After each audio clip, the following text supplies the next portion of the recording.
I mean, what I would go on to say, following the introductions of the mayor and the deputy minister responsible for northern Greece, is that, starting from Thessaloniki, is that indeed Thessaloniki is becoming a hub, and it's showcasing economic leadership throughout the region and within Greece. And one can tell this from the overall economic activity of Thessaloniki, from the fact that we have more tourists, from the fact that we have more infrastructural investments, but overall, from one core project which showcases, I would say, historically, the Thessaloniki Metro, which, amongst other things, underlines the fact that many things which we believed for years to be not possible to happen in this country are increasingly becoming possible after years of hardship and many hurdles. And overall, that would be extrapolating my thesis for this country, that after many years of hardship in the economic crisis, which started in 2008, 2009,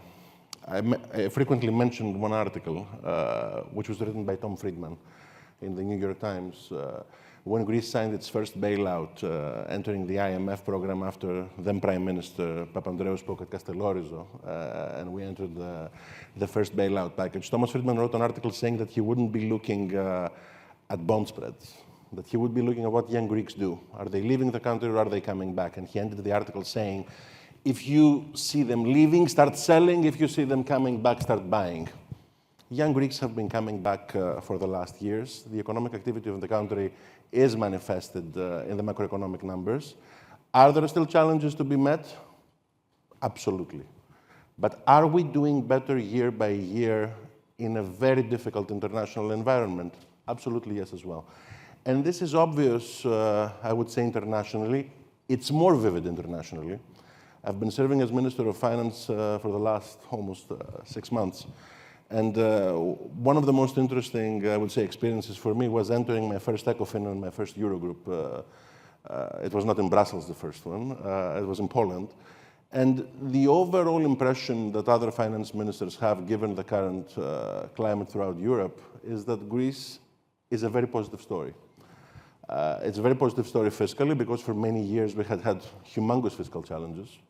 I mean, after all, we were one of the countries that required 3 bailout packages instead of 1. I started from extrapolating from the past, from the crisis of the previous decade. But you know, as the quote says, after having excluded all other possibilities, we managed to get our fiscal house in order. Are we growing faster than the EU average? Yes, we are. It's 2.3%. It's more than double. Can we grow more? Yes, we can as well. We can unleash further growth. We can unleash further reform. This is what people want us to do. They want us to do even more after having experienced years of hardship. That's the only way to actually catalyze real income. It's not to go back to the recipes of the past which failed.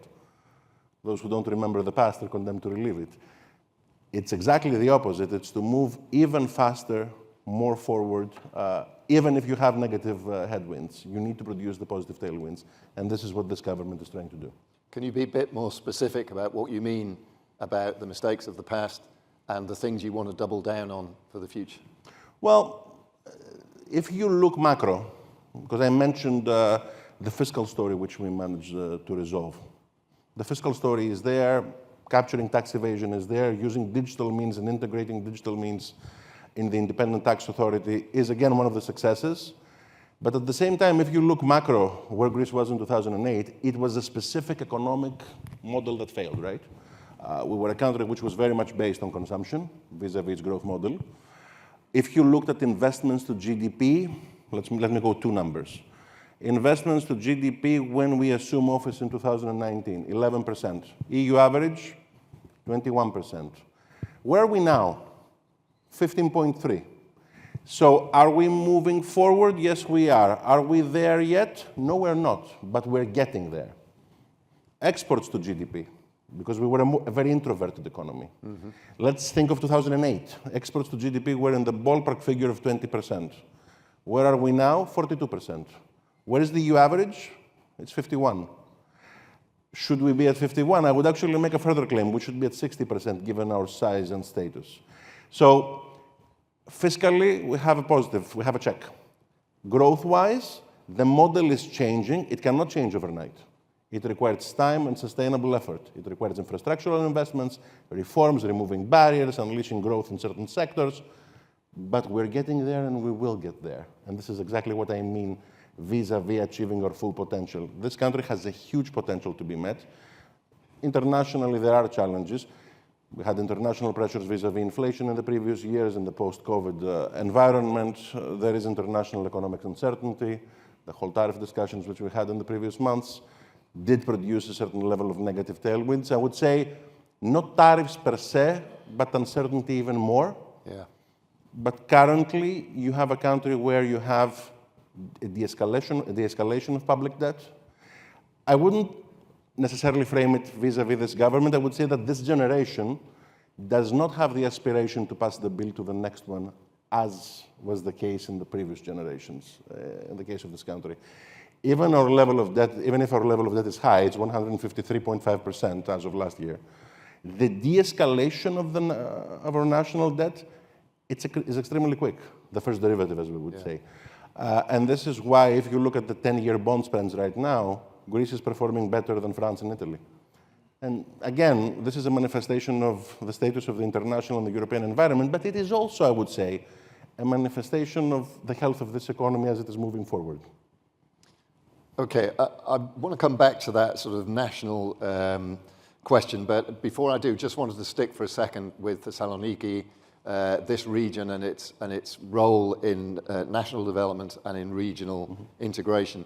How important is it for any government, and for your government in particular, to ensure that regional development proceeds at the same pace, with the same coherency on a regional basis as national development? It's extremely important. And this is, I would say, vivid on a series of measures. If you look at the announcements that were made by this government last week when we visited Thessaloniki with the Prime Minister, it is obvious that a series of projects are currently taking place in the north of Greece. Now, being the Finance Minister on a Friday before the Prime Minister's speech in Thessaloniki is a very difficult position to be at. So there are a series of things that I know will be announced tomorrow that I cannot tell.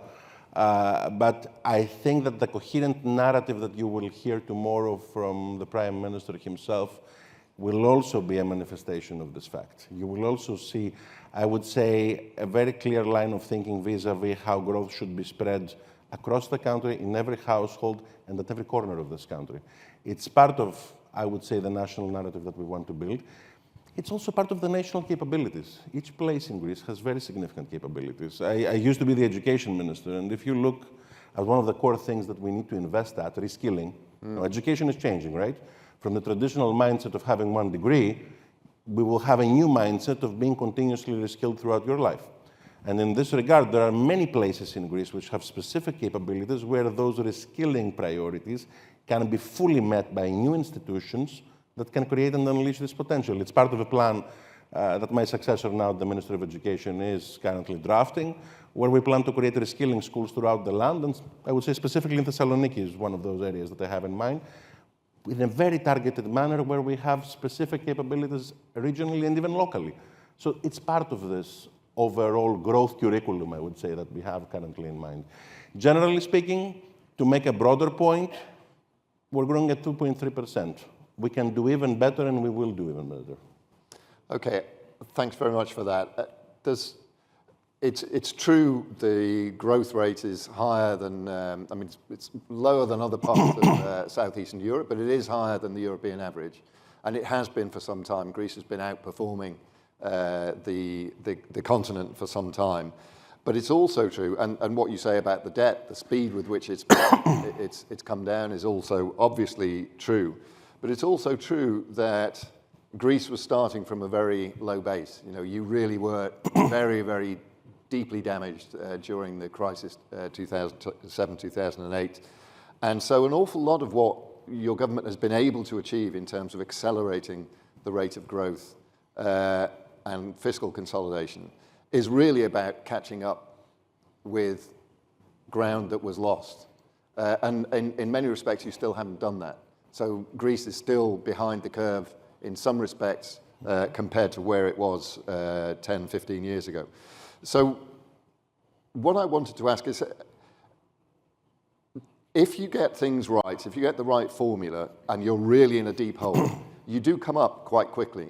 But as you approach the point of leveling out, so where you catch up with where you should have been, the rate of catch-up tends to slow down. Is that something that you're observing? Is it harder now to reform, to introduce the reforms that you need to keep that growth rate going, so it isn't just a question of catching up? I think this is a phenomenally interesting question. I agree with most of its premise. I beg to differ on one point. Catching up is never automatic. Think of Argentina. Oh, yeah. Think of many countries in the world where catching up was a prolonged political process where it was not a given that you would rebound very quickly. So in a sense, what you're saying is absolutely right, that we are trying to catch up a hugely lost space. Well, we faced bankruptcy, and we faced it thrice. And we had a decade where our political system could not metabolize the economic crisis well, and actually it produced the 3 bailout packages itself, rather than having one, as in the other places. So the recipe is not automatic. Are there obvious things that we should be doing? Absolutely. I mean, when you're the last country in the world which prohibits the operation of private universities, yes, there are self-evident things to do.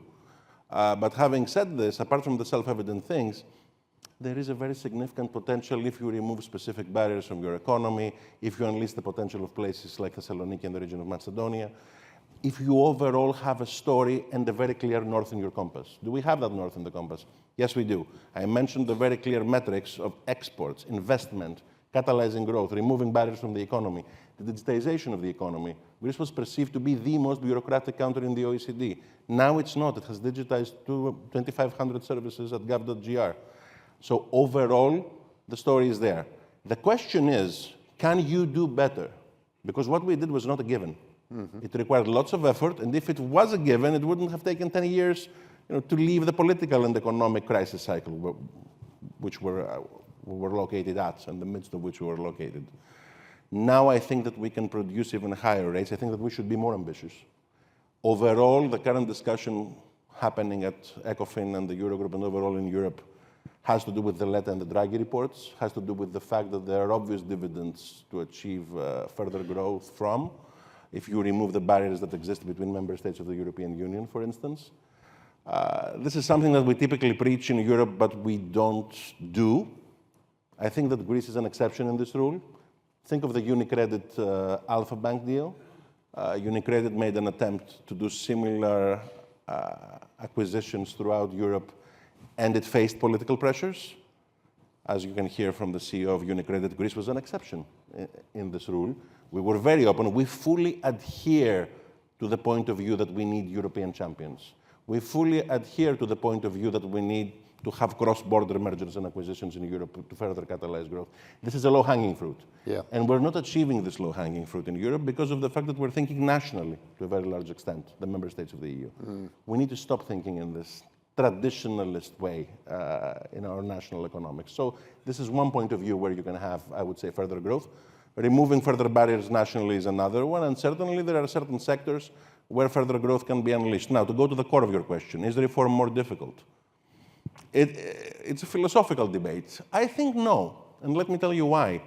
Many people believe that reform was easier in the difficult years of the IMF conditionality packages. You had to do the reform because otherwise you would go bankrupt. Yes, but if you don't believe in it, it doesn't stick.